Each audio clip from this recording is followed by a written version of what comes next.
बड़े होने पर बच्चे माँ से इतनी दूरी क्यों बना लेते हैं? क्या उन्हें बचपन की सारी बातें भूल जाती है?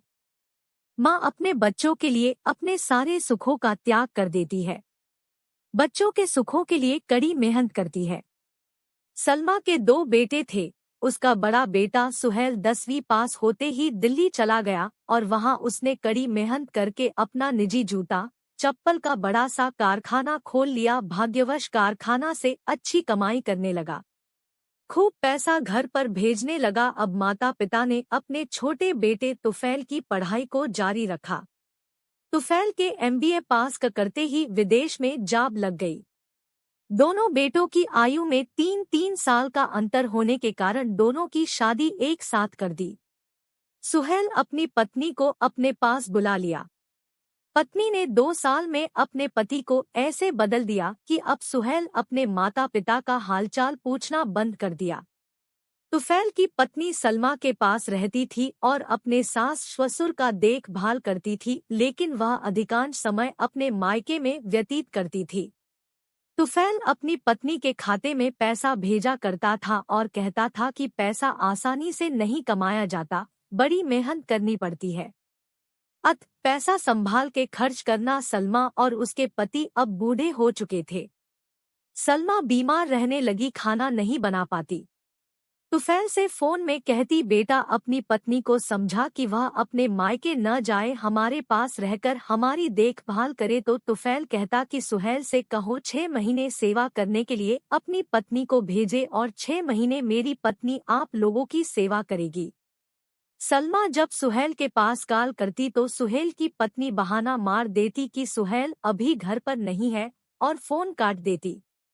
अब सलमा की छोटी बहू भी अपने मायके हमेशा के लिए तुफैल के कहने पर चली गई। सलमा का पति खाना स्वयं बनाता। अब उनकी आजीविका का साधन केवल उनका 5 बीघा खेत और वृद्धा पेंशन ही थी। पैसों की कमी के कारण इलाज में भी कमी होने लगा और धीरे धीरे सलमा की बीमारी बढ़ती गई। सलमा के अंदर के अपने दोनों बेटों को देखने की लालसा तीव्र हुई। उसने सुहेल के पास फोन लगाया।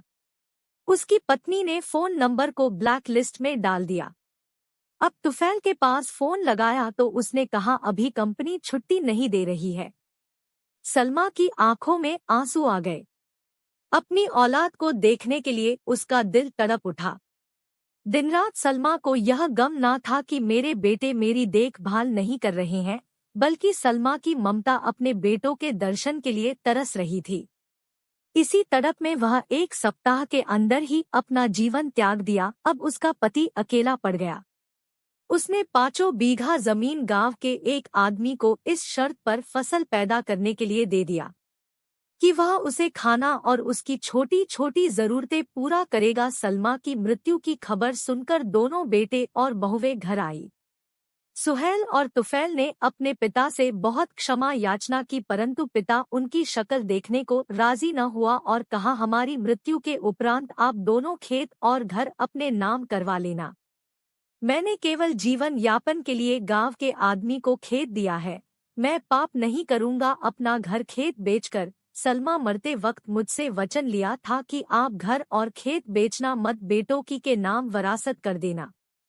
सुहेल के पिता को जब सलमा की तड़प वाली आवाज, सुहेल के अब्बू सुहेल और तुफैल कब आएंगे, याद आती तो उनका दिल भर जाता और कहते, सलमा जैसे तू तड़पट कर चली गई औलाद के वियोग में, वैसे मैं भी तड़पट कर संसार को छोड़ दूंगा, तेरे बेटों से कुछ न लूंगा, घर खेत देकर आऊंगा। 10 महीने बाद सलमा पति भी इस संसार को छोड़कर चल बसे। सलमा की ममता ही थी कि उसने अपने दोनों बेटों का लालन पालन कर पढ़ाया लिखाया और मरते मरते कह गई, सुहेल के अब्बू घर खेत मेरे बच्चों को दे देना, बेचना मत। सलमा चाहती तो अपने पति से कहकर खेत बेचकर उन रुपयों से अपना जीवन यापन अच्छे से करती, लेकिन माँ की ममता सारा संसार छोड़ सकती है और सारे संसार से लड़ सकती है, लेकिन अपनी औलाद की आंखों में आंसू नहीं देखा सकती। लेकिन हम माता पिता के एहसानों को कहाँ मानते हैं।